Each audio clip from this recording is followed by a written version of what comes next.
Suot niya ay lumang-luma,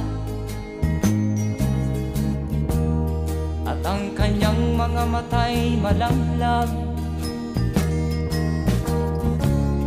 Panaag mo sa kanyang mukha ang kahirapan.